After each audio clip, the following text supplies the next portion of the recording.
রাসূল কিতাব পাক বা না পাক, কিয়ামতের আগের দিনও একটা আলেম আল্লাহর কাছে তাকে জবাবদিহি করতেই হবে একটা ব্যাপারে, কেননা তার কাছ থেকে সব চলে গেলেও জুমার খুতবার টাইমটা যায়নি। মানুষকে দাওয়াতি কাজ করার জন্য এই খুতবার বিষয়টা, পৃথিবীতে কোনো মুসলিম যত বড় পাপী হোক, সে ইমামকে বলে নাই যে তুমি বসো আমি খুতবা দেব। ইমামের খুতবাতেই সে খুতবা শুনেছে, তার পিছনেই তিনি সালাত আদায় করেছে। এই সুযোগে একজন দায়ী হিসেবে, আলেম হিসেবে আমরা তাদের কান পর্যন্ত তাওহীদের দাওয়াতটা পৌঁছাতে পারলাম কিনা, সেটাই হলো আমাদের কথা। যেমন আজকে আপনার পছন্দের একজন দায়িত্বশীল হলো, সেও কিন্তু আজকের জুমার খুতবার একজন মুসল্লি জুমার নামাজের। আবার অপছন্দের যিনি, তিনিও আপনার পিছনে সালাত আদায় করতে বাধ্য যদি আপনি ইমাম হন, যদি আপনি খতিব হন, তিনি খুতবা শুনবেন। তাহলে আমরা এইভাবে বলতে পারি বাংলাতে যে এই খুতবার এই 1 ঘন্টা বা 50 মিনিট বা 40 মিনিট, এই সময়টা একজন আলেম হিসেবে আল্লাহর কাছ থেকে পাওয়া একটা বিরাট আমানতের নাম। যেই আমানতটা যদি আমরা ভালোভাবে কাজ করি, একযোগে সব ইমাম যদি আমরা ভালো কথাগুলো ছড়িয়ে দেই, এটা একটা বিরাট বড় প্রভাব পড়বে ইনশাআল্লাহ। যার খুব উজ্জ্বল দৃষ্টান্ত, যাদেরকে কোনোভাবেই মূল্যায়িত করা হতো না, খুব কাছাকাছি সময়ে তাদের জোয়ারে, তাদের প্রচেষ্টায় একটা বিরাট বড় ধরনের পরিবর্তন আমাদের দেশে এসেছে। তো ঠিক তেমনি আলেম উলামা, মানুষ সারা সপ্তাহ মাস্তানি, গুন্ডামি, অন্যায়, পাপাচার, গুনাহ, সুদ, ঘুষ, ব্যভিচার সব কিছু করে এই জুমার দিনে একটা জায়গায় এসে ধরা পড়ে দেয়।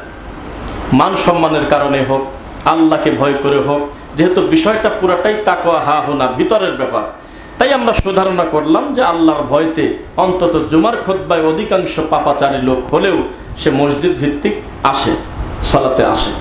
ওই সুযোগে যদি তিনি জানতে পারত যে তার এই 6 দিনে কি কি পাপ ছিল, তার এই 6 দিনে এমন এমন অন্যায় সে করেছে, যেই অন্যায়ের সাদা হলো এই, সাদা হলো ওই, তখন আমরা আশা করি তার ভিতরে একটা পরিবর্তন আশা করা যেত। কিন্তু ঠিক তার উল্টা। যেমন এখানে একটু ফাঁকা জায়গা হলো, আপনারা যদি একটু সহযোগিতা করেন, তাহলে আমরা ছেলে ফেলে মেলে নিয়ে এখানে আমরা একটা সার্কাস আনতে পারি, দেখবেন যে সফল হয়ে যাবে। এটাও এক পর্যায়ে হয়ে যাবে শুরু করতে করতে। ঠিক তার উল্টাটা যদি বলে যে না, এখানে আমরা একটা এতিমখানা করব, এখানে আমরা একটু দাওয়াতে কাজ করব, ভালো কিছু করব, মাদ্রাসা করব, মসজিদ করব, জালসা করব, দেখবেন সেটাও একভাবে হয়ে যাবে। শুরু করার লোকটার অভাব, কেউ শুরু করে না, আরেকজন করবে, এই আশাতে আর কাজ হয় না। একটা লোক বিপদগ্রস্ত পড়ে আছে রাস্তায়, কেউ কেন জানি তার গাড়িতে ধাক্কা দেয় না, কিন্তু প্রথমে যেই একজন শুরু করলো, অনেকেই তখন আমার নেমে চলে গেছে। তো এই একজন ব্যক্তি আমাদের হতে হবে। পৃথিবীতে এই টার্গেট নিয়ে আপনাকে চলতে হবে। এই গ্রামের কেউ জান্নাতে না গেলেও আমার কাছে আমার জান্নাতটা বেশি জরুরি, ইনশাল্লাহ আমি জান্নাতে যাবো। এইভাবে কনফিডেন্স লেভেল খুব হাই থাকতে হবে। আবার ভয় থাকতে হবে ভিতরে, আল্লাহ কাউকে ধরুক বা না ধরুক, আমি তো আমাকে চিনি, আমি কত বড় পাপী, আমাকে যদি আল্লাহ ধরে ফেলে তাহলে আমার জান্নাতে যাওয়া কঠিন আছে। এই হায়াত আর মৌতের মাঝখানে মানুষের জীবন। যার জীবনে আশা নাই সে হলো জড় পদার্থ, যার জীবনে ভয় নাই সে হলো জড় পদার্থ। আশা আর ভয়ের মাঝখানে মানুষের জীবন। তো মুহাম্মদ সাল্লাল্লাহু আলাইহি ওয়াসাল্লাম তিনি আমাদেরকে বলতেছেন যে কেউ যদি আমাকে অনুসরণ করে, সে যেন আল্লাহর কথাগুলো মেনে নিয়েছে। কেউ যদি আমার কথা না মানে, আমাকে অপছন্দ করে, তাহলে সে আল্লাহর কথাই অপছন্দ করেছে। নাউজুবিল্লাহ। আপনাকে আজকে বলি, পরিস্থিতি যেমন হোক, বিচারের মাঠে আমরা কিন্তু ইব্রাহিম আলাইহিস সালামের পরিস্থিতিতে আমরা এখনো পড়ি নেই। তিনি যে কঠিন অবস্থায় দাওয়াতি কাজ করছে, তিনি আর তার স্ত্রী ছাড়া তার টাইমে কোনো মুসলমানই খুঁজে পাওয়া যেত না। এরপরেও সে তার আল্লাহকে বলে নেই। একটা মহিলা বলল, আমার স্বামী স্বৈরাচারী, আমার স্বামী পাপাচারী, ধর্মকর্ম বোঝে না, খুব খারাপ মানুষ। এমন মানুষের বাড়ি থেকে আমি তাওহীদ বুঝবো কিভাবে, দিন বুঝবো কিভাবে? তাকে ঠেকায় দেওয়া হবে যে তোমার স্বামী কি আসিয়ার স্বামীর থেকেও বেশি খারাপ? কোন জবাব নাই। তোমার সন্তান কি নূহ আলাইহিস সালামের সন্তানের চাইতে বেশি খারাপ? যে প্রতিষ্ঠিত একটা নবী, আল্লাহ ঘোষিত নবী, তার সন্তান হওয়ার পরেও এই সুবিধা না নিয়ে কাফেরদের সিরিয়ালে চলে গেল, জবান বন্ধ। কোনোভাবে আল্লাহর কাছে আমাদের পার পাওয়া যাবে না মিথ্যা অজুহাত দিয়ে। আল্লাহর কাছে পার পেতে হলে আমলে সলে করতে হবে, শিরিক মুক্ত ইবাদত ইনশাআল্লাহ। এবার আসেন, দাওয়াতে যে কাজ হয় তার একটা কারণ আপনাকে আমি বলি। আজকে আমি তাকদীরের ফয়সালা, খুতবা দেওয়ার কথা ছিল হলো পূর্বাচল। সেই খুতবাটা গত রাত সন্ধ্যা বা 7:30 পর্যন্ত আমরা জানতাম যে ওখানেই হবে। হঠাৎ করে আমার একজন রিলেটিভ মারা যায় পাবনাতে। তো মারা যাওয়ার আগে তিনি ওসিয়ত করে দেয় যে আমার জানাজা যেন রফিক বিন সাইদ দেয়। আমি দিতে বাধ্য না, এটা একটা বিষয় মনে রাখবেন। একটা লোক দেখা গেল এখান থেকে 1000 কিলো ফাঁকে থেকে আপনার 200 জন লোক বলে ফেলছে আমি অমুকের দিয়ে যেন জানাজা হয়, তা আপনি চলে যাবেন সেখানে? সম্ভব বারবার যাওয়া? এটা আপনার প্রতি জরুরত না, তবে আপনি চাইলে যদি সুযোগ থাকে তার ওসিয়তটা রাখতে পারবেন, এটা উচিত। তো যেহেতু ভাবলাম যে ঠিক আছে ক্যান্সেল করে আমি যাই, তার জানাজায় যাই। শতবার আমি ভাবতেছি আমি জানাজায় গেলে পরিস্থিতি কেমন হবে, আমি কিভাবে জানাজা সালাত আদায় করাবো, আর আমার সামনে যারা থাকবে এদেরকে আমি কিভাবে বোঝাবো। চিন্তা না আমার একটা মাথায় আসলো। এরপরে আল্লাহর ইচ্ছায় দেখলাম যে মুমিনের কোনো অবসর নেই, মুমিনের কোনো অবসর নাই। যারা বলে আমি অবসরে বসে আছি, সে যেন ওই লুডু খেলার দিকে দেখে, তাস খেলার দিকে দেখে। টাকা লেনদেন নাই, কিছু নাই, আপন দুই ভাই তাস খেলতেছে, একটা টাকা লেনদেন নাই, কোনো প্রতিজ্ঞা নাই, কিচ্ছু নাই। এরপরেও সে শুকরের রক্তের ভিতরে হাত ডুবাই দিল। একজন একজনকে বলছে আসো খেলি, তাই তার এখন জরিমানা দেওয়া লাগবে। কত বড় কথা! তো মুমিনের কোনো অবসর নেই। আমি আর আপনি যদি তাস খেলি, আমার প্রতিবেশের কোনো ক্ষতি নেই, পৃথিবীর কোনো মানুষের বান্দার হক নষ্ট হয় না। তাহলে এত বড় পাপ কেন? কারণ এখানে সময়ের অপচয় হচ্ছে। মুমিনের কোনো অবসর নেই। ভাবলাম যে সময়টুকুন আমি আমার প্রিয় মানুষদের সাথে, আমি আমার মহল্লার মানুষের সাথে জুমার খুতবা সালাত আদায় করি। আল্লাহ তাই আজকে খুতবার মঞ্চে উঠালেন, আলহামদুলিল্লাহ। তা আজকের এই উদাহরণটা দিলে আপনার খুব ভালো লাগবে বলে আমি আশাবাদী। জায়গার নাম হলো রাখালগাছি, খোদাইরপুর। নাম শুনছেন? কেন্দ্রীয় গোরস্থান, পাবনা এই কাশীপুর পার হয়ে হাতের ডান দিয়ে যেতে হয়। একেবারে বিশাল এরিয়া, কয়েকশো বিঘা হতে পারে, ভুল ভ্রান্তি আল্লাহ ভালো জানে, আমি নির্দিষ্ট জানি না। তবে বিশাল কবরস্থান, হাজারো মানুষের কবর সেখানে হচ্ছে অনেক আগে থেকে। ওখানে বিশাল একটা মাদ্রাসা আছে। তো সেখানে সভাপতি আজকে লাশ সামনে ধাম করে, কোনো কথা নাই, বার্তা নাই, মাইক চালু করেই 40 মিনিট আগে বক্তব্য শুরু করে দিয়েছে একটা হুজুর। তো দেখলাম যে সবকিছু তো আমার নিয়ন্ত্রণের ভিতরে থাকবে তা নয়, একটু ধৈর্য ধরে আমি দাঁড়ায় আছি পাশেই। উনি বক্তব্য দিতে দিতে প্রথমে একটা জাল হাদিস বলল, শিক্ষা আছে দেখেন, কয়েক শোনেন। 2 নম্বর জাল হাদিস যখন বলতে গেল, তখন আমি দেখলাম যে এখন যদি আমি মরে যাই এই মুহূর্তে, তাহলে আমি সহ এই সহ আমার জাহান্নামে দেওয়া লাগবে, কারণ আমি তো এর পাপের সাক্ষী। আমি ওনাকে বললাম যে একটু বন্ধ করেন হুজুর, একটু কথা বলি, পরিচয় হই। হ্যাঁ, অসুবিধা নেই। আমাকে উনি অল্প কথা বলে মাইকটা দিয়ে দিল। তাই বললাম যে আলেমরা যদি সহজে ভুল সংশোধন করে নেয়, এটা কি জাতির জন্য ভালো না খারাপ? আস্তে করে উনি স্বীকার করলো ভালো। তাই বললাম যে আপনি উত্তরপাড়া মসজিদের ইমাম, আমি দক্ষিণপাড়া মসজিদের ইমাম। আপনি শত মানুষের ভিতরেও যদি আমাকে বলেন যে হুজুর আপনার এই জিনিসটা একটু হাদিসটা সঠিক নয়, তা আমার কি করা উচিত? তো বলে মেনে নেওয়া উচিত। তখন আমি বললাম যে আপনি রাগ করবেন না, আপনি যে কথাটা বলেছেন এটা জয়ীফ না, এটা একেবারে মানুষের তৈরি করা জাল হাদিস। আপনি যে বললেন যে মায়ের দিকে তাকালে কবুল হজের নেকি, নবীর এই কথা বলার পর সাহাবায়ে কেরাম বললেন আল্লাহর নবী আমি যদি একাধিকবার তাকাই, তখন নাকি আল্লাহর নবী বলছে আরে তুমি 1000 বার তাকালে 1000 বার কবুল হজের নেকি। এর সাথে আরো কিছু ডালপালা মিস করে উনি প্রায় 7-8 মিনিট সময় কাটালেন। তখন আমি বললাম যে এটা অন্যায়, এটা বলবেন না, এটা জাল হাদিস। আপনি যদি একবার মুখ দিয়ে বলে দিতেন যে মায়ের পায়ের নিচে জান্নাত, এর থেকে আর কি এমন আছে বলার, বলেন তো দেখি মায়ের ব্যাপারে। উফিল লাকুমা, এই কথা যদি সূরা বানী ইসরাঈলের 23-24 বলে দিতেন যে মা বাবার সাথে উফ শব্দ পর্যন্ত বলা যাবে না, আর কি কিছু বাকি থাকতো? তখন কয় তা তো ঠিক।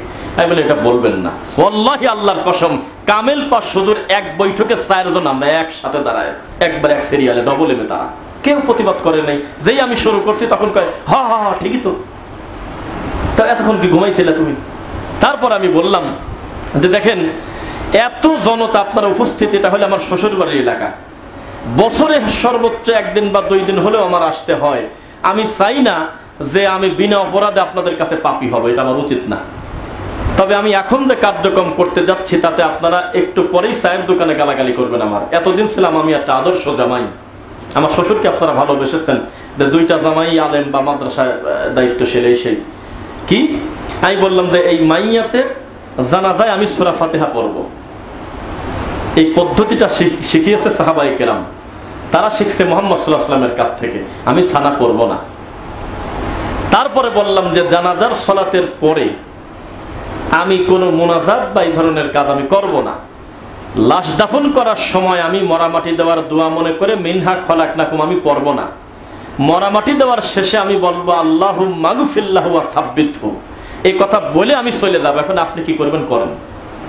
আর যদি প্রতিবাদ করতে চান তাহলে এখন এই বৈঠকে হুজুরদের করতে হবে, আপনার না, আপনি তো কিছু বোঝেন না। তো আমি বললাম যে একটা আশ্চর্য ম্যাজিক দেখাই আপনাদের। আজকের এই মাইয়েতের জানাজায় আপনারা এত মানুষ এসেছেন, যেই মাঠে আজকে জানাজা হচ্ছে এটা কিন্তু খোদাইরপুর রাখালগাছি একটা উন্নত মানের হাফিজিয়া মাদ্রাসাও আছে, বিশাল। দেখবেন, আপনি গেছেন কেউ? রাখালগাছি খোদাইরপুর নাজিরপুর পার হয়ে বিশাল বড় মাদ্রাসা। আমি যদি ভুল না করি কয়েকশো বাচ্চা ওখানে হাফেজ কোরআন পড়ে, অনেক বিশাল এরিয়া, কয়েকশো বিঘা মেন রাস্তার সাথে। আমি বললাম যে আজকের এই দিনে এই বৈঠকে যদি এই মাদ্রাসার প্রিন্সিপাল থাকতো, আমি জানি না যে আছে, পরে শুনলাম উনি ছিল কিন্তু কথা বলে নেই, যদি থাকতো তার উদ্দেশ্যে আমি বলতাম, উনি আমার কথার প্রতিবাদ করতেন না। আপনারা আমাকে বলেন এই মরা মানুষের উদ্দেশ্য করে আপনারা কি খতম পড়ান? হ্যাঁ পড়ি তো। সবাই খুব আত্মতৃপ্তি নিয়ে বলতেছে আমরা মিস করি না, অবশ্যই আমরা যাই, আমরা এত খারাপ না, আমরা মাইয়েত মারা গেলে আমরা অবশ্যই সেখানে হাফেজে কোরআন গিয়ে আমরা কোরআন তেলাওয়াত করি। তখন আমি বললাম যে কিয়ামত পর্যন্ত কোরআন তেলাওয়াত করলে এই মরা মানুষের একটা টাকার কল্যাণ হবে এমন কথা কোরআন হাদিসে নাই। আর এতদিন শুনছেন যে পড়ছে তার লাভ, ওই উদ্দেশ্যে যে পড়বে তারও ক্ষতি। একা পড়লে সে তার লাভ আছে, কিন্তু মরা মানুষের কাছে গিয়ে পড়লে দুইজনেরই লস। কিন্তু আমরা অনেকে আবেগে বলি যে পড়ে তার লাভ, এখানে লাভ হলো কিভাবে? কিভাবে লাভ হলো আমাকে একটু বলেন। আপনার পদ্ধতিটাই তো খারাপ, ওই পদ্ধতিতে তো যেতে বলে নেই। এখন মন চাচ্ছে কোরআন পড়েন, হাঁটতে পড়েন, বসতে পড়েন, চলতে পড়েন, বাড়িতে পড়েন, সালাতে পড়েন, সেজদায় পড়েন, রুকুতে পড়েন, যে কোনো সময় পড়েন। মান করা আল কোরআন বিল হারফি ফালাহু আশরাম সালিহা, প্রত্যেক হরফে 10 নেকি। কিন্তু মৃত মানুষের কাছে গিয়ে যখন আমি পড়া শুরু করলাম, উনি একাও ক্ষতিগ্রস্ত, আমিও ক্ষতিগ্রস্ত, লাভ হইল না। তো এই কথা বলার পর পরিস্থিতি কত জটিল হইলে এটা আমি আপনাকে বোঝাতে পারবো না। তবে কেউ প্রতিবাদ নেই, সবাই সবার দিকে তাকায়, ঘুরে ফেরে। আমি বললাম যে একটা আশ্চর্য ম্যাজিক দেখাবো, আমি রফিক বিন সাইদার চলে যাব, উনি আমাকে ওসিয়ত না করলে আমি আসতাম না, কোশ্চেন কালেও আমি আসতাম না, কারণ এখানে আসতে শরীয়ত আমাকে বাধ্য করে নেই। তখন আমি বললাম যে দেখেন আজকের এই বৈঠকে একটা আশ্চর্য কথা, আমি প্রায় 11টা নতুন কথা বলছি, যে নতুন কথাটা আপনাদের কাছে নতুন। তো হ্যাঁ ঠিক, 11 সেকেন্ডের জন্য একটা আলেম প্রতিবাদ করতেছে না, কারণটা কি? এটা চলেই তো এটা করে মাটির দিকে তাকায় আছে, ওয়াল্লাহি আল্লাহর কসম একটা হুজুর মাথা তোলার সুযোগ পাইনি। আমার ধারণা কোন সময় তুলতে পারে, আল্লাহ তুমি গায়েবের মালিক, তুমি জানো, আমি জানি না, আমার ধারণা তোলে নেই। আমি বললাম যেই হুজুর আপনারা স্বীকার করতেছেন যে মারা দেওয়ার সাথে সাথে আমরা খতম একটা দেই আর 3 দিনের হিসাবটা আলাদা, সেই হুজুর এখন কিন্তু আমাকে একটাবার বললো না যে এই কাজটা ভালো কাজ, এই যে আমার দলিল আছে, আমার সামনে বলবে না, তবে আমি চলে যাওয়ার পর আমার খবর আছে। তখন সব হাসতেছে। আমি চলে গেলে যে আমার দেখি খবর আছে দেখেন, তবে আমি থাকতে আমার কোনো খবর নেই, কোনো বাতাসও লাগবে না আমার গায়ে। এখন এই 4টা কামেল pass, double M A pass হুজুর যারা বড় বড় মাদ্রাসার মুহাদ্দিস, একটা বার আমার সাথে প্রতিবাদ করলো না। বলেন কি, বাপ দাদা থেকে সারাটা জীবন মরামাটি দেওয়ার সময় মিনহা খলাকনাকুম পড়া লাগে না এমন কথা শুনেই নাই কোনোদিন, মানা তো দূরের কথা। কিন্তু এখন আমার সামনে কেউ প্রতিবাদ করলো না। আমি বলছি যেটা পড়া যাবে না, এটা কোরআনে ছিল, কোরআনে থাক, কোরআনের আয়াত, ওখান থেকে টেনে বের করে নিয়ে এসে মরামাটি দেব মনে করে পড়লে পাপ হবে। একটা বার প্রতিবাদ করলো না। তারপরে বললাম জানাজার সালাতের শেষে আপনাদের এখানে একটা প্রতিষ্ঠিত বিদাত হইল, সালাত শেষ, যেহেতু অনেকেই দূরে চলে যাবেন, অনেকের ব্যস্ততা আছে, ব্যবসা আছে, কবরস্থানে অনেকেই যেতে পারবেন না, মোনাজাত এখানে একটু করে দেন। তাহলে এখানে একটা হালকা করে, আবার ওখানে দেয় একটু পেশাব দিয়ে করে। তাই বললাম যে এই যে 2টা মোনাজাতই আমি আজকে বাতিল বললাম, এবং তার পক্ষে আমি সিরিয়াস হয়ে গেলাম। কেউ আপনারা কিন্তু আলেমরা প্রতিবাদ করতেছেন না, আল্লাহকে ভয় করেন। আমার ধারণা, এটা আমি ভুল হলে আল্লাহ তুমি ক্ষমা করো, আমার মনে হয় তাদের মুখের আকৃতির পরিস্থিতি পরবর্তীতে আমার ভাইয়েরা আরো কয়েকজন বলল যে যদি সাইডে যদি 1 বোতল বিষ পেত, বিষ খায় ফেলতো, না সহ্য করতে পারে, বিষ খায় ফেলতো। কিন্তু একটা বার আমার কথা ঠেকাইলো না, এই থামেন থামেন, মোনাজাতের দলিল আছে, থামেন, মরামাটি দেওয়ার দোয়ার ওটা আছে, আমরা পাইছি, এই কথা একটা বার বললো না। এটা প্রতিষ্ঠিত হাদিস আমাদের দেশে, যে মায়ের দিকে যদি কেউ নেক নজরে তাকায় তার একটা কবুল হদের নেকি হয়, কি আছে নাকি? উনি কেবল বলল, কিন্তু যখন উনি বলল সুবহানাল্লাহর প্রেশারটা কত সিরিয়াস ছিল আমি বোঝাতে পারবো না। মানুষ কত আত্মতৃপ্তিতে জাল হাদিস শুনে সুবহানাল্লাহ বলে, এটা শেষ করা যাবে না। সামনে আসেন, আলেম মানুষের সম্মান দিতে হবে। আসেন আসেন আসেন আসেন, এখানে আসেন। আমাদের আলহামদুলিল্লাহ যিনি নিজেই একজন খতিব দায়ী, আপনাদের সামনে অনেক দাওয়াতি কাজ করেছেন, আমার প্রিয় ভাই প্রিয় বন্ধু শেখ মুস্তাফিজুর রহমান হাফিজাহুল্লাহ, আলহামদুলিল্লাহ। তিনি আমি হয়তো শুনতাম, যাই হোক, আল্লাহ সুবহানাহু ওয়া তাআলা আমাদের অতীতের ভুলগুলো ক্ষমা করুন, আল্লাহুম্মা আমিন। তখন আমি বললাম যে এখন আপনাদের আমার প্রতি সাময়িক রাগ হতে পারে, তবে আমি আমার মরা পর্যন্ত চ্যালেঞ্জ, আমার মস্তিষ্ক যদি বিকৃত না হয়, আমি যদি মাথা যদি উল্টে না হয়, আমার যদি ব্রেন ভালো থাকে, তাহলে আমার কাছে সবচাইতে বড় প্রিয় সে যার মাধ্যমে মরার আগে আমার একটা ভুল সংশোধন হইল। আমি জানি আমার এই 4টা হুজুর ভাইয়ের খুব খারাপ লাগতেছে, তবে এই 4টা হুজুর ভাইয়ের এই মুহূর্তে আমি সবচেয়ে বড় উপকার করলাম, কবরের বড় খাটিপিটা থেকে বাঁচালাম। আমি তাকে এইভাবে বললাম। এত বিপদে সে মরি সারছিল, এত মহা বিপদে পড়ে সারছিল। মাকাদাহু মিনান নার, এই একটা জাল হাদিস বলার কারণে তওবা না করে মরলে তার জাহান্নামে ঘর তৈরি হয়ে আছে। কি করবেন বলুন? এই হুজুর রয়েছে রাখালগাছি, কিন্তু ও ঠিক পায় নাই যে জাল হাদিস বলার কারণে জাহান্নামে অলরেডি ঘর তৈরি হয়ে আছে। কি বিপদ! তাহলে আমার মাধ্যমে যদি আমার এই ভাইটার ভুল সংশোধন হয়, আমি তার বন্ধু না শত্রু? সব কয় বন্ধু, এটাও আবার কয়। তো এই যে অবস্থা, আমি আপনাকে এটা বোঝাতে চাচ্ছি যে প্রথম ব্যক্তিটাকে ভালো কাজটা শুরু করবে, তা'মুরুনা বিল মারুফ হোক আর তানহাউনা আনিল মুনকার হোক, যেটা হয় হোক, ভালো কাজের আদেশ হোক আর মন্দ কাজের বাধা দেওয়া হোক, এই প্রথম শুরু করার লোকটা আমাদের দেশে নাই। আপনি সুজানগর বাজারে নিরপরাধ একটা লোককে দেখবেন, এমনি আপনি জানেন টানেন না, একটা লোক জোরে করে ধাক্কা দিয়ে বলতেছে, এই ধর ধর মার মার, কিন্তু আপনার কিন্তু এই মাথায় চিন্তা নাই উনি কোন কারণে মারতেছে, তা তার আমি জানি না। সে তো পারিবারিক দ্বন্দ্বেও মারতে পারে, একটা কিল আপনি দিয়ে বসবেন না, সুযোগ পাইছে আমি একটা লাথি দিয়ে দিই, দেখবেন 5 মিনিট পর তার লাশই খুঁজে পাওয়া যাচ্ছে না। এটা হলো সেই জাতি। অথচ তাহকিক করতে হবে, তদন্ত করতে হবে, আমি যে রাসূলের নামে কথাটা বললাম এটা আসলে রাসূল সাল্লাল্লাহু আলাইহি ওয়াসাল্লামের কি না। তখন জুমার কি বলে আজকে 9টার সময় জানাজা হলো, আজকের কথা বললাম, জানাজার সালাত দিয়ে আমি চলে আসলাম আর কি। পরে একটা সুন্দর প্রস্তাব পাইলাম, এইটা একটা মনের ভালো লাগলো, একটা মসজিদের দায়িত্বশীল বলতেছে, এই সেম কথাগুলিকে আপনি আজকে আমাদের মসজিদে যদি জায়গা করে দিই খুতবায় বলতে পারবেন? আমি ভালো লাগে, আমি বললাম না, আপনার প্রস্তাবটা আমার ভালো লাগছে, সুযোগ থাকলে আমি দিতাম, তবে সুযোগ নাই। তবে এই ইমানি চেতনাটা ভিতরে রাখেন। বলে যে আমিও আহলে হাদিস কাকে বলে বা কি কাকে বলে কিছুই জানি না, তবে যে কথাগুলি আপনি বললেন সম্ভবত এই কথাগুলি আমার একার না, আমার গোটা সমাজের শোনা উচিত। এভাবেই চলতেছে শত শত বছর দিন, কেউ প্রতিবাদ করবে না, প্রথম ব্যক্তি লাগবে। একজন লোক মনে করছিল আজকে থেকে 5 বছর আগে সম্ভবত আমি একা মনে হয় এই সুজানগরে আহলে হাদিস, আর মনে হয় কেউ নাই। তারপরে একটা হোয়াটসঅ্যাপ গ্রুপ খুলছে বা ফেসবুক কি একটা পোস্ট দিয়েছে, এখন দেখে যে আরো 2-4 জন পাইল, তারপরে মনে করছে 5 জনের বেশি মনে হয় নাই। এরকম করতে করতে যখন একটা মসজিদের পরিবেশ করছে, এখন দেখে যে খুতবায় জায়গা দেওয়া যায় না। প্রত্যেকে যার যার জায়গা থেকে, অনেকেই হয়তো আছে এটা বিশুদ্ধ আকীদা লালন করে, কিন্তু তাদের প্ল্যাটফর্ম পাচ্ছে না, মন মতো তাদের কথা বলার জায়গা নাই, ঘাপটি মারি বসে আছে। তো এই প্রথম ব্যক্তিকে, এটা হলে আমার উৎসাহ করা, সারা বাংলাদেশে আমার কাজ। 2 নাম্বার, এটা এই শব্দ বলা ঠিক হবে কিনা জানি না, একটা পরিবর্তন হয়েছে কথা ঠিক, তবে এটাকে স্বাধীনতা দিবস, বিজয় দিবস, পালনীয় কোনো দিবস, এরকম কোনো কিছু আমরা এটা মনে করব না। আমরা মনে করব যে আল্লাহর সিদ্ধান্ত এখন আমরা মেনে নিলাম।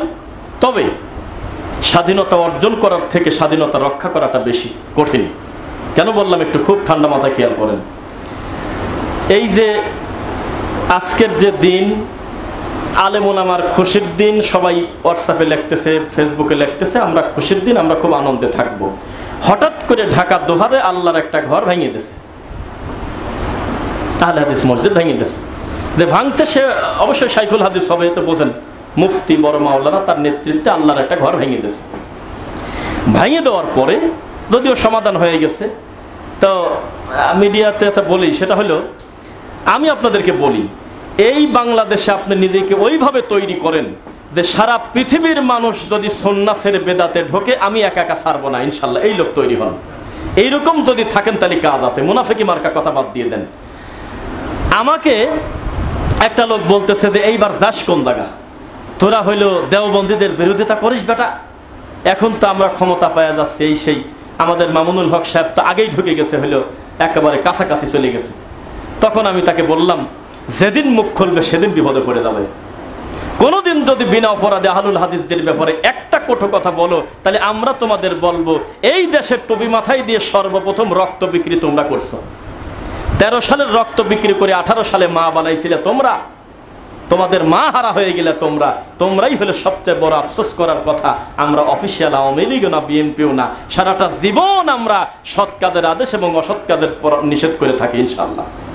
আগেও যে গতিতে কথা বলেছি এখনো সেই গতিতেই কথা বলবো ইনশাআল্লাহ। কেননা আমরা চাই সংশোধন হয়ে যাক, অমককে পিটায় আপনাকে দেশ তারা করতে হবে, এই নীতি আমাদের আল্লাহ রাসূল শেখায় নেই। মানুষটা সংশোধন হয়ে যাক, কথা কি বুঝতেছেন? এই নীতি আমাদের আগেও ছিল, এখনো ছিল। জান্নাতের সার্টিফিকেটও তোমরাই দিছো, আবার মাও বানাইছিলে তোমরা। আমরা অতি বাড়াবাড়ি করতে গিয়ে কাউকে কোনোদিন নবীর কাতারে বসাই নাই, জান্নাতেও দেই নাই। আমরা ইনসাফ করেই চলছি, আগেও পরেও ইনশাআল্লাহ। কথা কি বোঝা যাচ্ছে? এই জন্য আপনি মন দুর্বল করবেন না। এই যে আতঙ্কে আগেই বলতেছেন এটা হবে সেটা হবে, আরে হতে দেন নাকি? আমরা মরে গেছি নাকি? কথা বলার জায়গা নাই? কথা বলতে হবে। স্বাধীন দেশে আপনি কথা বলবেন না? কথা বলতে হবে। আপনাকে বুঝতে হবে কিসের ভিত্তিতে, কোন শক্তিতে শায়েখ আকরামুজ্জামান বিন আব্দুস সালাম মাদানির মতো লোককে একটা ল্যাংটা হুজুর মামলা দেয় হলো প্রায় 24টা, যে ঘোষণা দিয়েছে যে আল্লাহ আগে ছিল এখন আর নাই। মুহাম্মদকে দায়িত্ব দিয়ে যেদিন নবী দুনিয়াতে আসে সেদিন আল্লাহ নাই হয়ে গেছে। আবার মুহাম্মদ সেদিন থেকে নাই হয়ে গেছে যেদিন খাদা দুনিয়াতে আসছে। এত বড় খারাপ মানুষ প্রকাশ্যে কুফরি করার পরেও সেই মানুষটা মূলধারার দায়ীদেরকে মামলা দিয়ে ঘোরায়। ক্ষমতাটা কোন জায়গা থেকে পাইছিল আপনি এখনো বোঝেন নাই? তাহলে তাদের ভয় আপনি পাচ্ছেন কেন? এখন তো বিপদ তার মাথার উপর থেকে একটা বড় ছায়া চলে গেল। তো এই জন্য আপনি নিশ্চিন্তে থাকেন, এত সহজ না।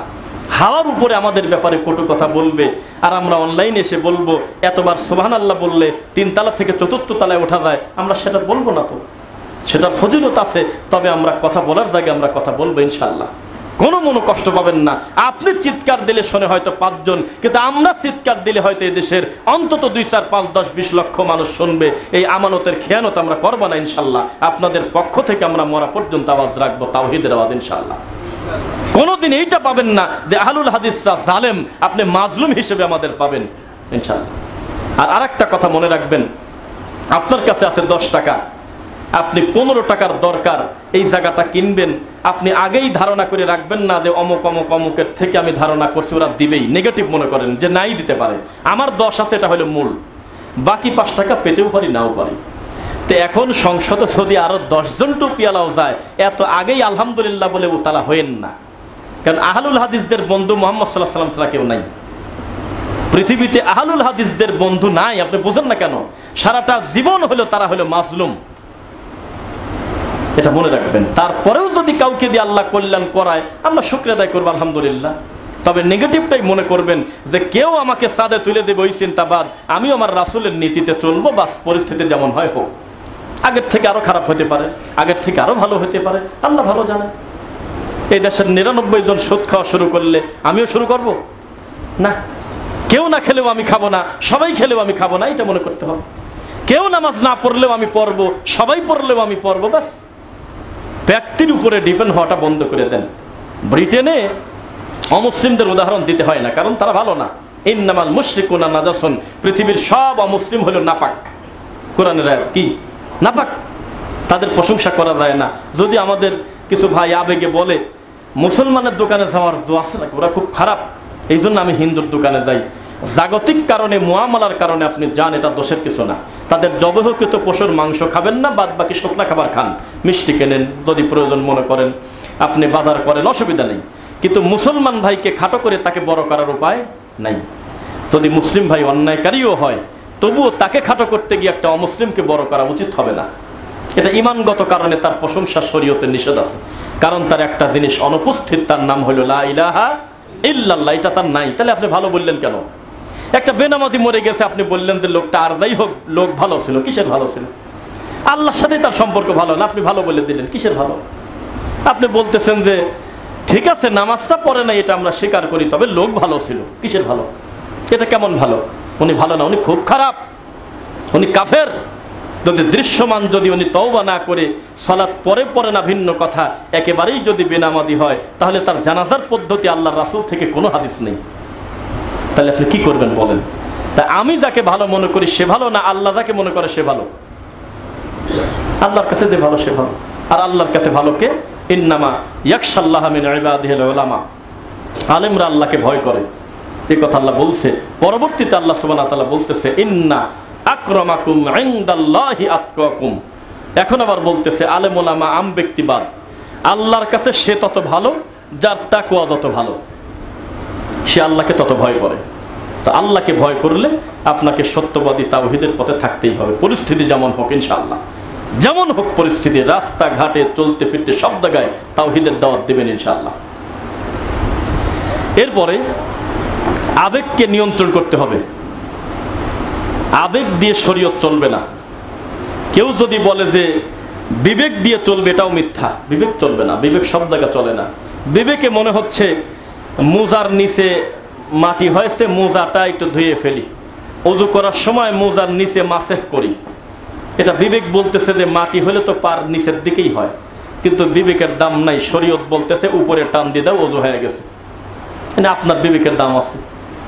বিবেক বলতেছে যে নিজের টাকা দিয়ে, হালাল টাকা দিয়ে একটু স্বর্ণ গলায় দিলে কি আসে যায়, আমি তো কারোর ক্ষতি করলাম না, কিন্তু শরীয়ত বলতেছে হারাম। ইন্না হাযাইনি হারাম আলা যুকুরি উম্মতি, রেশমি কাপড় পরো না পুরুষরা, স্বর্ণ গলায় নিও না পুরুষরা, দুইটা তোমাদের জন্য হারাম করা হয়েছে। আপনার মন চাইলো, বিবেক চাইলো সেটা না। আপনার বিবেকের কতটুকু দাম আছে, এই বিবেক তো চলবে না। আজকে থেকে 3 বছর আগে যেটাকে আপনি ভালো মনে করেছেন, এখন দেখতেছেন সেটা খারাপ। ভালো মনে করে একটা সম্পদ কিনেছিলেন, এখন দেখতেছেন যে ওয়ারিশের সমস্যা আছে, কাগজের সমস্যা আছে, কি করবেন বলেন? খুব অসুবিধা। আজকে না হয় একটা পর্যায়ে সরকার চলে গেল, কিন্তু যাদেরকে মারছে তাদের দৃষ্টিতে যে মারছে সেই ভালো, যারা মরছে সে খারাপ, এটা তারা মনে করছে। পাকিস্তান থেকে যখন আমাদের মারে, ওদের লোক মরে গেলে ওরা বলতেছে শহীদ, আবার আমাদের লোক মরে গেলে আমরা বলতেছি শহীদ। কি একটা ব্যাপার দেখেন, পরিস্থিতি জটিল। রবের সন্তুষ্টি এবং মাপকাঠি খুব কঠিন ব্যাপার। আজকে আমাদের যে ছেলেরা, ভালোকে ভালো বলবেন, সাইদ, মুগ্ধ, আরো যারাই জীবন দিয়ে এই আপনার দাবিটা করেছিল, এই দাবিটার পক্ষে ছিলেন মুহাম্মদ সাল্লাল্লাহু আলাইহি সাল্লাম।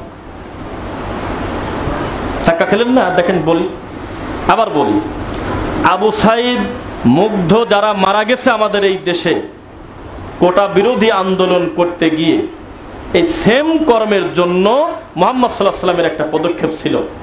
কি ছিল? আল্লাহ নবী সাল্লাল্লাহু আলাইহি সাল্লাম ঘোষণা দিয়ে বললেন, শোনো, আরব অনারব থেকে উত্তম নয়, ক্ষমতা পাইছো তাতে কি, অনারব আরব থেকে উত্তম নয়, কালো সাদা থেকে উত্তম নয়, সাদা কালো থেকে উত্তম নয়, খাটো লম্বা থেকে উত্তম নয়, লম্বা খাটো থেকে উত্তম নয়। প্রত্যেকটা মানুষের ভালো বিচার হবে তার তাকওয়া কত ভালো। এই বৈষম্য বিরোধী নীতি তো মুহাম্মদ সাল্লাল্লাহু আলাইহি সাল্লামের ছিল। তিনি তো এই বৈষম্য বর্ণ প্রথা, এই বংশ প্রথা, রক্ত প্রথা দূর করতে আসছিলেন। তিনি বেলালকে দিয়েছে দেওয়া যান, কিসের সাথে কি আপনি হিসাব মেলাবেন কিভাবে? বংশীয় গরম দিয়ে হবে না কাজ। বাপ এক ফ্যাসিলিটিস পেয়েছে, অটো তার ছেলে সুবিধা পাবে, এটা হিন্দু ধর্মেও নেই আমার জানা মতে, মুসলিম তো বহুদূরের কথা। তো তাদের দাবিটা কিন্তু খারাপ না, এটা আপনাকে মানতে হবে। তার যেই দাবি নিয়ে মাঠে আসছিল, এটা দরকার ছিল, এটা মানুষের প্রতি জুলুম করা হচ্ছিল। বিনা পরিশ্রমে শরীয়ত কাউকে কোনো সুযোগ সুবিধা দেবে না। মানুষ তার কর্ম দিয়ে আল্লাহর কাছে বিচার ফয়সালা হবে, তার যোগ্যতা দিয়ে হবে। এটা তো এই নীতি থাকার কারণেই তো আজকে হুজুররা অধপতনে, পীরের ছেলে পীর, ডাক্তারের ছেলে গাঁজা খায়, হুজুরের ছেলে নামাজ পড়ে না, কিন্তু পীরের ছেলে অটো পীর। যদি প্রতিবন্ধীও হয় আরো ভালো, আরো বাইরে দেওয়া লাগতেছে না, বসে থাকবি, খানকায় দেয় টাকা আরো দিয়ে আসা যায়। এই সিস্টেমটা কি আছে শরীয়তে? এই নীতির বিরুদ্ধেই আমাদের এই সোনার ছেলেরা নাম ছিল, যেটা মুহাম্মদ সাল্লাল্লাহু আলাইহি সাল্লামের একটা আদর্শ ছিল। বৈষম্য নীতি রেখো না, আরে মূর্তি ভেঙে দাও, ছবি মূর্তি রেখো না, এগুলোই একটা সময় পূজার দিকে মানুষকে ধাবিত করে, এগুলো রাখা যাবে না। তো বিষয় হলো, চাইলেই সব সত্য হয়তো আলেম ওলামা বলে নাই বা বলতে পারে নাই বা তাদের জায়গা থেকে, তবে আপনি কিছু মনে করেন না। ছবি মূর্তির ব্যাপারে আহলুল হাদিস আলেমদের থেকে এত কড়া বক্তব্য ওই সরকারের সময় কেউ দেয়নি। আপনি খুঁজে নেন গা, আপনি কত বড় মুজাহিদ, আপনাকে আমি তা চিনি। আপনি হলো এমন মুজাহিদ, মসজিদ ভেঙে দিচ্ছেন, এমন মুজাহিদ আল্লাহর রাসূলের সুন্নাহর বিরোধিতা করতে গিয়ে 10টা ইমানদারের মাথা ফাটাইয়া দিয়েছেন। এইটা আপনার ভিতরে ছিল জোশ, কিন্তু সুন্নাতের যে পাওয়ার, তাওহীদের যে পাওয়ার, এটা আওয়ামী লীগ বিএনপি জামাত বড় কথা না, পৃথিবীতে যে যখনই ক্ষমতায় এসেছে আহলুল হাদিসরা শিরকের বিরুদ্ধে সারাটা জীবনই ছিল, সারাটা জীবন ছিল, কখনো তারা সাথ দেয়নি। শেখ আব্দুর রাজ্জাক বিন ইউসুফ হাফিজাহুল্লাহ, কত কঠিন পরিস্থিতি, কে কোন জায়গা আছে, কে কোন দায়িত্বে, মাথায় নেই। এই একই কথা, মূর্তি ভেঙে দাও, ছবি মূর্তি রাখা যাবে না, কবর উঁচু করা যাবে না। কার কবর সেটা মুক্তিযোদ্ধা কবর নাকি আর কিসের কবর, এই কথাই নাই, বরং আরো সিরিয়াস করে বলছে এগুলো রাখা যাবে না। কিন্তু যারা নিজেদেরকে বড় করতে গিয়ে আমাদেরকে গালি দিচ্ছে, খাটো করতেছে, দেখেন ঘুরে ফিরে তারাই মিনিটে মিনিটে খোসা পরিবর্তন করছে। খোঁজ নিয়ে দেখেন, এটা করা যাবে না। সারাটা জীবন একই গতিতে থাকতে হবে, তাহলে মানুষের কাছে আর অপমানিত হতে হবে না। মুহাম্মদুর রাসূলুল্লাহ সাল্লাল্লাহু আলাইহি ওয়াসাল্লাম তার জামাতা আলী রাদিয়াল্লাহু আনহুকে বলেছে, তুমি কোনো উঁচু কবর ছাড়বে না, কোনো ছবি মূর্তি ছাড়বে না, আমাদের এই দেশে কোনো মূর্তি থাকবে না। এটা চান তো ইনশাআল্লাহ? কোন ভাস্কর্য, সেটা রবি ঠাকুরের হোক আর লালন ফকিরের হোক, এইটা আবার আর এক লজ্জা, লালনের আবার পূজা করা হয় আমাদের দেশে, অথচ সে মুসলিম তো দূরের কথা, ও কোনো ধর্মেরই না। ও তো সারাটা জীবন নিজেই বলছে লালন কি যাতে সংসারে আমি তো বুঝিনি, তো বোঝে না সে কি মানুষ নাকি? এটা ও নিজেই জানে না যে আমি হিন্দু না মুসলিম। ও বলতেছে কে কঞ্চি আর কে বাঁশ, কে মুরগি আর কে ডিম, সবই তো একই। এটা তার কথা। এই সমস্ত নোংরা লোকের নামে আমাদের দেশে ব্রিজ হয়, আমাদের দেশে আপনার কি বলে স্থাপনা তৈরি হয়, লজ্জাজনক, এটা খারাপ, এটা অবশ্যই ভেঙে ফেলতে হবে। এটা রাষ্ট্রদ্রোহী কথা নয়, এটা নবী সাল্লাল্লাহু আলাইহি ওয়াসাল্লামের নীতি আদর্শ। তো দিন কাকে দিয়ে আল্লাহ বিজয় করাবেন, কাকে দিয়ে ভালো কাজ করাবেন তা আমরা জানি না, তবে আমরা আমাদের শাসকের জন্য দোয়া করব, কল্যাণকামী হব ইনশাআল্লাহ। আর যদি তাদের কোনো মন্দ কর্মের কারণে যদি প্রতি মিনিটে আমি যদি রাস্তায় দাঁড়াই, তখন আরো অন্যায় করার জন্য আরো বিগড়ে যায়। এখন আপনার দৃষ্টিতে মানে সাবেক প্রধানমন্ত্রী কিন্তু গত মাসে খারাপ তা কিন্তু না, 15 বছরই খারাপ আপনার দৃষ্টিতে। তো 15 বছর আগে আপনি কি করলেন বলেন? একদিনেই কি চাইলে আপনি তাকে নামাতে পারছেন? একটা পর্যায়ে, একটা পরিস্থিতিতে পর্যায়ে গিয়ে এই অবস্থা আসছে। তা আপনি যদি এই নীতি আপনি মনে করেন যে প্রত্যেকটা নেতার আমরা জবাবদিহির আওতায় আনবো, যদি একবার শুনি কোন নেতা নাস্তিক্যবাদী কথা বলছে, একবার যদি শুনি আমার রাসূলকে নিয়ে কোনো কটু কথা বলছে, একবার যদি শুনি কোনো আলেমকে নিয়ে ব্যঙ্গ করছে, একযোগে 64টা জেলায় জুমার খুতবায় তার খবর করে ছেড়ে দেবো আমরা। দেখেন, একটু বলেই দেখেন, সহজে কোনো খারাপ কাজে হাত দেবে না ইনশাআল্লাহ। কিন্তু এটা করতে হবে কিভাবে? রাস্তায় গিয়ে নাকি যার যার জায়গা থেকে আল্লাহর ঘরে, ভালো ভালো জায়গায় যেখানে কথা বললে পৌঁছায়, সেখানে ভালো জায়গায় সরাসরি বলতে হবে তাদের। এখন যারাই দায়িত্বপ্রাপ্ত হয়েছে তাদের জন্য আমরা দোয়া করি। 2 নম্বর কথা, যে আপনার চাওয়া পাওয়ার সাথে কিন্তু তার সম্পর্ক নাই। আপনি চাইছেন জন্য তারা হয়েছে তা কিন্তু না, আবার আপনি না চাইলে কাল সকালেই নেমে যাবে, বিষয়টা এমন না। তো যেহেতু আল্লাহ তাদের ক্ষমতাটা দিয়েছেন, আমরা দোয়া করি ক্ষমতাটা যেন আল্লাহ দিনের জন্য কবুল করেন। এই যে আমার ভুল হতে পারে আমি জানি না, মুগ্ধ যেই ছেলেটা মানুষকে বলছে যে পানি দিচ্ছি, পানি লাগবে, পানি বলে বলে মানুষের কাছে দিয়েছে, অথচ নিজে খেয়াল করে নাই তার পরিস্থিতি কত জটিল, একটা পর্যায়ে তিনি মারা গেছেন, জান নাই? এই মুগ্ধ, আমি যদি ভুল না করি, তিনি বিশুদ্ধ আকীদা লালন করতেন। সুধারণ আমাদের, কারণ তার নিজের ঘরের টেবিলে 2টা বইয়ের জায়গা হয়েছে, তার 1 নম্বর বই হলো সালাতুর রাসূল। এই বইটা তার টেবিলে, মৃত্যুর আগের ছবি আমাদের কাছে আছে। এই ছেলেরা বা এর কাছাকাছি দিন বোঝা মানুষজন যদি সামাজিক দায়িত্বশীল হয়, তা আমরা তো মনে করি দিনের কল্যাণ হবে ইনশাআল্লাহ। কি বলেন? দিনের কল্যাণ হবে। তো দিনের কল্যাণ হলে আল্লাহর কাছে আমাদের চাইতে হবে, আল্লাহর কাছে বেশি বেশি, যে আল্লাহ তুমি তাদের কবুল করো, এভাবে বেশি বেশি বলতে হবে। এরপরে আসেন, দাওয়াতি কাজ করতে হবে। কতজন লোক সামনে আছে, কতজন লোক কি বলবে সেটা না, আমি তো আপনাকে বলতেছি, মারবো, কাটবো, ভাঙবো, চড়বো, বিশাল পর্যায়ে বলে যায়। আল্লাহর কসম করে বলতেছি, প্রায় 1200 বছর আগে একজন বড় বিদ্বান বলছে, আহলে হাদিসের সবচাইতে বড় শক্তি হলো তাদের মুখামুখি কেউ নিন্দা করতে পারে না। এটা হলো সবচেয়ে বড় শক্তি। তারা যখন পর্দার আড়াল হয় তখন সব বিদাতি এক, কিন্তু মুখামুখি যখন যায়, তাদের মুখামুখি তারা যদি একজন সাধারণ অনুসারীও হয়, তাদের সামনে 30টা মুফতিও কথা বলতে পারে না।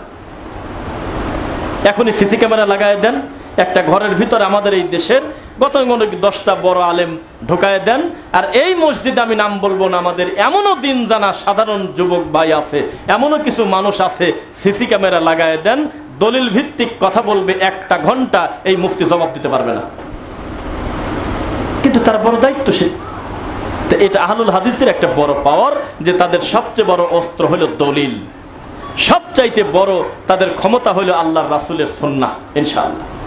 সেজন্য ডক্টর রাসূলুল্লাহ গালিব স্যার মনে হয় কয়েকটা সুন্দর একটা লিখছে যে একটা মসজিদ ভাঙবে, আল্লাহর পরিকল্পনা এদেশে 10টা তৈরি হয়ে যাবে ইনশাআল্লাহ। কুমিল্লার এক ভাই বলছিল যে তোমরা আমাদেরকে গালিগালাজ করো আহলে হাদিস হওয়ার কারণে, আরে বোকা, তোমার কি এইটা আল্লাহ মাথায় দিল না যে আমি তো এমনি এমনি আহলে হাদিস হইনি, একটা কারণে হইছি, আমি তো আগে তোমার মতোই ছিলাম। তুমি এইটা কেন বোঝো না যে আহলে হাদিস তো এমনি এমনি হওয়া যায় না, এমনি এমনি কেউ হয় না, পড়াশোনা করে সেই জন্য হয়, কিছু না কিছু ব্যতিক্রমের কারণে সে হয়, বহু ত্যাগ তিতিক্ষা করে হোক, বহু বিদাত করার কারণে অপমানিত হয়ে হোক, কোনো না কোনো কারণে পড়াশোনা করে তারপর হয় আহলে হাদিস, আর কিছু না করে হয় মাযহাবী। জি, আমি পুরাতন কথা আবার বলি, এখন আজকের এই দিনে এখন আপনি যদি ওই মাঝভান্ডারিতে চলে যান, যাদের বাদ্যযন্ত্র বাজিয়ে মরা মানুষকে কবর দেওয়াটাও একটা ধর্ম, নাউজুবিল্লাহ মিন যালিক, সেখানে গিয়ে যদি বলেন যে তোমরা কোন মাযহাবের, আল্লাহর কসম তারা বলবে হানাফি মাযহাবের, বলবেই। তুমি কি লামাযহাবী? আরে না, আমার মাযহাব আছে তো, এই কথা বলবে। এই মুহূর্তে এখন যদি আপনি আটপাশে চলে যান, যারা বলতেছে কোরবানি তুমি বাড়িতে দিলে কতটুকু নেকি পাও, ইব্রাহিম নবীর একটা গোপন সুন্নাত আছে, কোরবানির টাইনি নিয়ে গরুটা আব্বার দরবারে নিয়ে আসো ফরিদপুরে। এই লোকের কাছেও যদি গিয়ে বলেন যে আপনারা কি লামাযহাবী, বলে কি বলো, আমি হলো হানাফি মাযহাবের। রাজারবাগ, কুতুববাগ, দেওয়ানবাগ প্রকাশ্য যারা কুফরি প্রচার করে, তাদের কাছেও গিয়ে যদি বলেন যে ভাই আপনি কি লামাযহাবী, বলবে না না, মাথা খারাপ নাকি, আমি হানাফি মাযহাবের। তা আপনি এবার প্রশ্ন করলাম, উত্তর দেন, এইগুলিকে লেখাপড়া জানা মাযহাবী না এমনি মাযহাবী? কিছুই জানে না, আন্দাজে চলতেছে। ল্যাংটা কাপড়ই পরে না, সেও মারি ফেলবেন, তাও বলবেন আমি আহলে হাদিস। না খালি মরার আগে বলে আমি তো হানাফি ছিলাম, মাল্লাক আমার তো লোক বেশি। মানে কি, এই লোক এইগুলি রেখে গেছি ইমাম আবু হানিফা রাহিমাহুল্লাহ। তার মানে আপনাকে এটা প্রমাণ করলাম, পড়াশোনা করে হয় আহলে হাদিস, কিছু না করে হয় মাযহাবী, বাস কথা শেষ।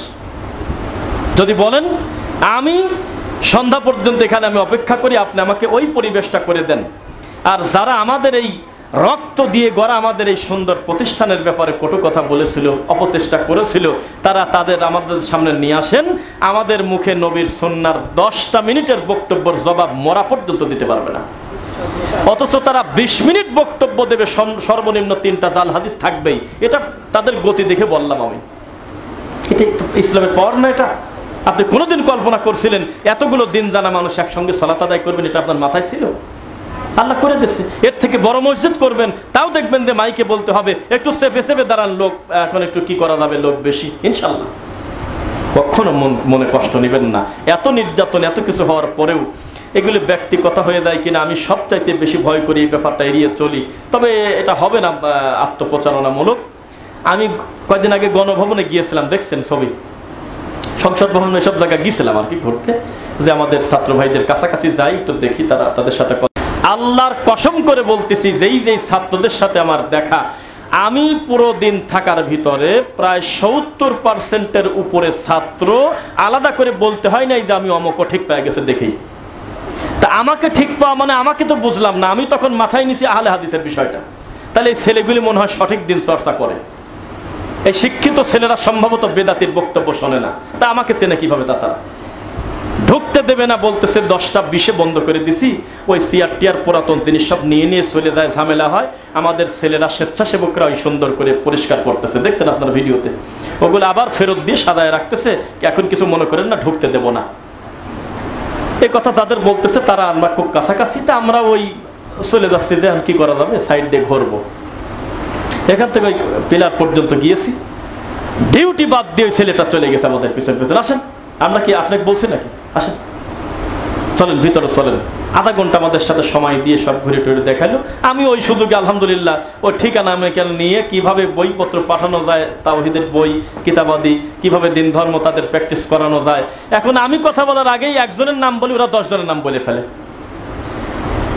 আমি খালি বলছি যে ডক্টর আসাদুল্লাহ গালেব স্যারের সালাতুর রাসূল বইটা আমি চাচ্ছিলাম যে আপনারা কি অধ্যয়ন করছেন কিনা। এখনো আরো মানুষের নাম নেয়, কয় সালাতের উপরে 4টা বই আমরা পড়ছি। শেখ আব্দুল হামিদ ফাইজের নাম নিল, শেখ আব্দুর রাজাক বিন ইউসুফ হাফিজাহুল্লাহর নাম নিল, ডক্টর মুজাফফর বিন মোহসেনের নাম নিল, একাই কয়। তখন আমি দেখলাম যে মাশাআল্লাহ, এই যুবকদের এই জোয়ারটা ধরে রাখতে হলে তাদের কাছাকাছি যেতে হবে ইনশাআল্লাহ। প্যান্টটা টাকনুর উপরে অধিকাংশ ছেলের, মুখে একটু দাড়িও আছে, তারা কাজ করতেছে। তা আমরা এই পজিটিভগুলো নিয়ে আমরা একটা সুধারণা করি, আগামীর দিন ইনশাআল্লাহ তাওহীদের দিন হবে ইনশাআল্লাহ, এটা সুধারণা রাখতে পারি। কিন্তু যারা আগুন লাগলে আলু পোড়ায় খাওয়ার জাত, এই মুনাফিকদের জন্য তো এগুলো হবে না। এই আগেও কয় আসি, পরেও কয় আসি, এদের জন্য তো কাজ হবে না। এরা আসলে যে কি তা তো বোঝা যাচ্ছে না, এটা হবে না। তাই আমি আজকের আমার লাস্ট কথা ছিল ওখানে জানাজার সালাতে, যে আমরা কি হুজুর জানেন, আপনি, আমি বললাম যে আমার চাচা শ্বশুররা আছেন এখানে, আরো আত্মীয় স্বজন, আমার সমালোচনা কেন করবেন না জানেন? যতই কথা উল্টা লাগুক, দেখবেন নবীর সাথে মেলে কিনা। আর সমালোচনা যদি করতে চান তাহলে আপনাকে বলি, কোন হুজুরের কথা মতো আমাকে একটা গালি দিবেন? যেই হুজুর ওই মূর্তি উদ্বোধন করে 500 টাকার জন্য, তার কথা মতো? সিনেমা হল উদ্বোধন করে যে হুজুর, সেই হুজুরের কথা মতো? যেই হুজুর দোকান উদ্বোধন করে কোরআন পড়ে, সেই কথা মতো? যে হুজুর নতুন সিনেমা মুক্তি পাবে শুক্রবারের দিন, এই জন্য বৃহস্পতিবারে আল্লাহর কাছে কান্নাকারি করতেছে যাতে ছবিটা ভালো চলে, এই হুজুরের কথা মতো আমি রফিক বিন সাইদকে যদি খারাপ বলতে চান, তাহলে কালকে থেকেই আমাকে খ্রিস্টান ইহুদির দালাল আপনারা বলবেন, শিওর বলবেন। কেন এই হুজুর হলে আপনাদের সমাজে বেশি। দেখুন, আর কোনোদিন এই জানাজা আমাকে ডাকবে কিনা, বা হয়তো নিতান্তই খুব কাছের মানুষ মারা গেলে হয়তো ওসিয়ত করে যেতে পারে, সহজে তো আমি এই সুযোগ পাবো না। এইভাবে সুন্নাহ পদ্ধতিতে এই জায়গা জানাজার সুযোগ পাইছি যেহেতু, আমি দাওয়াতটা দিয়েই দিই। ওখানে যদি আমি মনে করতাম আজকে একটা বলি, 3 বছর পর এসে আর একটা বলবো, তাহলে আমি মুনাফিকি করলাম, আমি আমানতের খিয়ানত করলাম। কোনো না কোনো দিন তাদের কান পর্যন্ত সত্য যেতে হবে, গেলেই মানবে। আপনাকে কে বলেছে? কু আনফুসাকুম হলো ফরজ, নিজেকে বাঁচানো ফরজ। ও আহলিকুম নারা, অন্যকে বাঁচানো ফরজ না, পরিবারকে বাঁচানো ফরজ না, বাঁচানোর চেষ্টা করা ফরজ। বাঁচানো ফরজ হলে তাহলে ফরজ তরক করছে আদম আলাইহিস সালাম, এক ছেলে মার্ডার করলো। বাঁচানো যদি ফরজ হতো, এই ফরজটা তো নষ্ট করছে নূহ আলাইহিস সালাম, নাউজুবিল্লাহ। এটা আপনি মনে করেন যে তার ছেলেই তো টিকতেছে না, লূত আলাইহিস সালামের বউ টেকে না, ইব্রাহিম আলাইহিস সালামের বাপ কথা শোনে না, তো এগুলো কি তারা দাওয়াত দেয় নাই? তার মানে মানুষ কোনোদিন মানুষকে বাঁচাতে পারে না, তবে বাঁচানোর চেষ্টা করতে পারে। বাস, আমরা দাওয়াতি কাজ করব। এখন মানা না মানা তার ব্যাপার। আমি যদি মনে করতাম এতদিন পরে আসছি, ক্যামেরা ট্যামেরা নাই, আমি একটু গোল আলো মার্কা হুজুর সাজি, আমি একটু হালকা করে মোনাজাতে একটু এরকম চুলকা টুলকা শেষ করে দিয়ে, ওরা তো ঠিক পেল না যে আমি আসলে কি মাল ডাকি। আমি, ওরা মনে করলে আমারই তো হুজুর, তাহলে আমার এটা জনপ্রিয়তাও ঠিক থাকে, আমার সবাই চাচা শ্বশুররা আমাকে ভালো কয়, ছেলেটা ভালো। তাহলে আমি কি করতাম? আমি এমন ভাবে আসামি হতাম আল্লাহর কাছে যে আমার এই সমাজের লোক জানতেই পারতো না যে সত্যটা কি। কিন্তু আমি যখন এই সিরিয়াস কথাগুলো বলছি, আজকেই প্রতি মোড়ে মোড়ে বসবে। আমি অলরেডি ফোন পাইছি বিভিন্ন জায়গা থেকে, বারবার এই হুজুরদের মিটিং হবে, কি যে করি দিক গেল রে, তাবিজ চলে গেল, জিলাপি চলে গেল রে, এরকম বিভিন্ন আলোচনা হবে, বহু জায়গায় গোল হয়ে বসবে। এটা একটা প্রভাব বিস্তার হয়ে গেল, এটা একটা ভালো কাজ হলো। পরবর্তীতে আমার আর কোনো ভাই যদি এই কাজ করতে যায়, জানা যায়, তারা বলবে কিছু বলিস না, এর সাথে আমরা পরিচয় আছি, এই কাজ আমাদের এখানে এর আগে একজন করে গেছে। এটা বলতে হবে। এমন একটা পরিবেশ করে দেন, দাওয়াতে কাজ করতে করতে মরে যান, আপনার ছেলে আসে তাতে মান না খাওয়া লাগে। আজকের এই মাঠে আমরা এত জোরে জোরে কথা বলতেছি, এই মাঠটা তৈরি করতে কত মানুষের রক্ত গেছে আপনি জানেন না। কত শায়েখ যে ওয়াজ করে জুতা হাতে করার টাইম পায় নাই, মাথার পর চেয়ার ভেঙে দিয়েছে। তখন তারা সেই রক্ত হাতে করে বলেছিল, আল্লাহ এই জমিনে তুমি তাওহীদের বীজ বপন করো আল্লাহ। তার ফসলে আজকে এই দেশে আপনি এত তাওহীদি ভাই পাইছেন, এটাকে আপনার স্বীকার করতে কষ্ট হয়? তা আপনিও যখন কষ্ট করে দাওয়াতি কাজ করে যাবেন, আপনার ছেলেরা এত কষ্ট করতে হবে না, তখন সে গড়া মাঠ পাবে। বুঝছেন কথা? তখন সে গড়া মাঠ পাবে, এতগুলো লোকের ছেলে হবে, নাতি হবে, নাতির নাতি হবে, তাহলে বোঝেন তখন জায়গা দিবেন কোন জায়গা। এই জন্য মন দুর্বল না আপনাদের, ইনশাল্লাহ। মন কি দুর্বল আছে আপনাদের? মৃত্যু পর্যন্ত আমরা তাওহীদের সৈনিক হয়ে থাকতে চাই ইনশাল্লাহ। কে আসলো কে গেল জানি না, তবে আমরা মৃত্যু পর্যন্ত আমরা তাওহীদের উপরে থাকতে চাই। আল্লাহ তুমি কবুল করো। জুমার খুতবার প্রথম পর্ব শেষ করছি। বারাকাল্লাহু লানা ওয়া লাকুম ফিল কুরআনিল আযীম।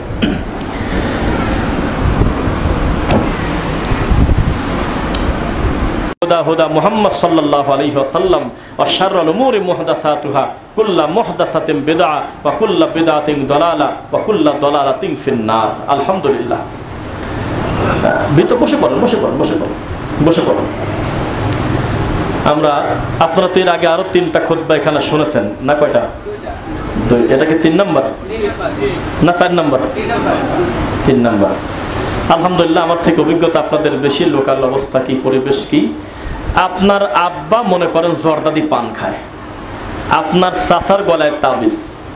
আপনি মন দুর্বল না করে বলেন যে আল্লাহ অন্তত দাওয়াত দেওয়ার মতো আমার একটা খাত তুমি দিলে, আমার কাজ আমি পালন করি, আমি চেষ্টা করব যাতে জর্দা থেকে তাকে বাঁচানো যায়, আমি চেষ্টা করব দাওয়াতি কাজ করে আমার চাচার গলা থেকে তাবিজটা কিভাবে খোলা যায়। ঝগড়া করলে আরো বড় ক্ষতি করে ফেলবে, জানেন আপনি? এই কাজ করা যাবে না, মনে থাকবেন ইনশাআল্লাহ। ঝগড়া করলে কাজ হবে না। আমি ওই হুজুরদের সুযোগ পায় কেন কথা বললাম দেখেন, জানেন আমরা কেন করা কথা বলি? এটা অনেক লোকের জমানো কথাগুলি আমাদের মুখ থেকে বের হয়। আমার কিছু লোক ওই মসজিদে, ওই এলাকায় শুধুমাত্র রাসূলের পদ্ধতিতে সালাত আদায় করার কারণে ইমাম ওই চেয়ারম্যানের কাছে যায় বিচার দেয়, আরো জায়গায় বিচার দেয় যে আপনারা কি আমাকে শান্তিতে ঘুম পাড়তে দিবেন না? কে বেটা তোমার কি হইলো? কয় দিয়ে এত লামাঝাবি ঢুকে গেলে ঘুম পাড়াবে। এমন ভাবে সে ক্ষত বিক্ষত হয়েছে, তাদের বিরুদ্ধে জুমার খুতবা দেয়।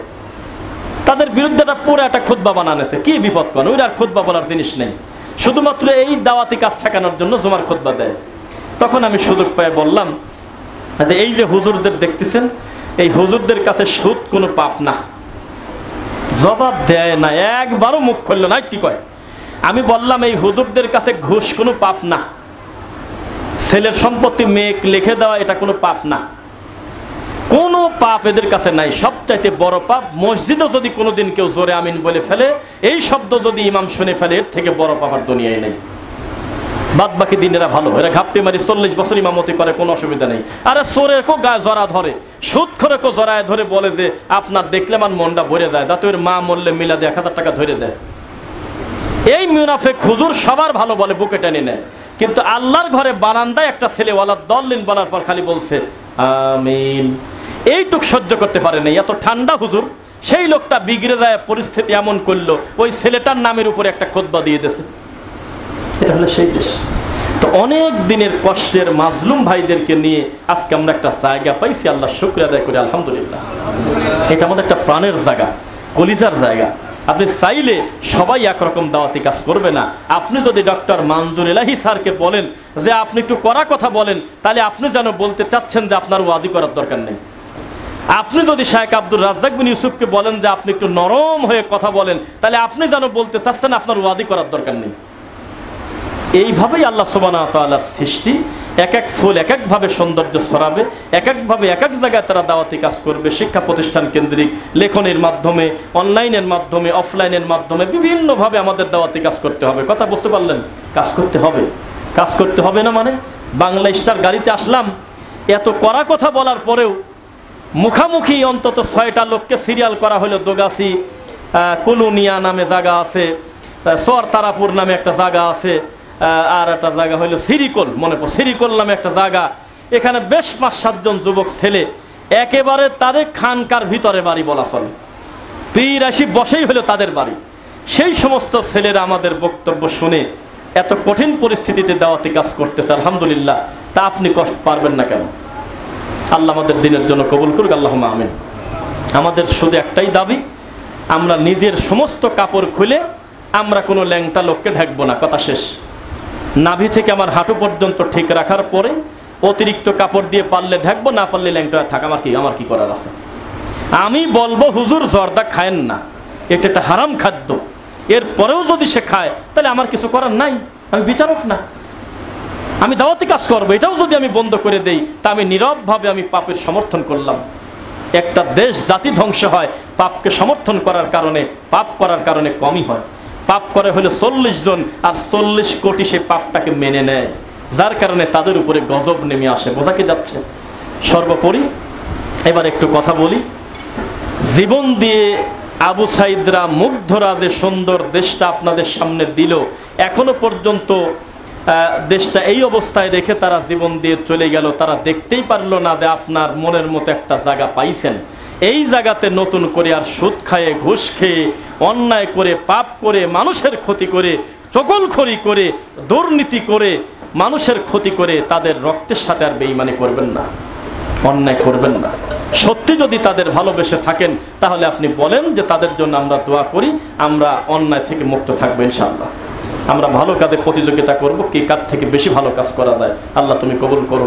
এই প্রতিষ্ঠানটা করতে গিয়ে টাকা দিয়ে, বুদ্ধি দিয়ে, শ্রম দিয়ে, মেধা দিয়ে, জায়গা দিয়ে যাদের পরিশ্রম রয়েছে তাদের নাম বলে আমি তাদের কাজটা খাটো করব না, বরং যদি এখন যদি নারায়ে তাকবীর দিয়ে তাদের নাম বলি সম্ভবত তাদের আমি ক্ষতি করে ফেললাম। 2 টাকা থেকে শুরু করে 5 কাঠা জায়গা, 2 কাঠা জায়গা যে যেভাবে দিয়েছে আল্লাহ তুমি দানকে কবুল করো। আল্লাহ আমাদের প্রতিদান তোমার কাছে আমরা রেখে দিলাম।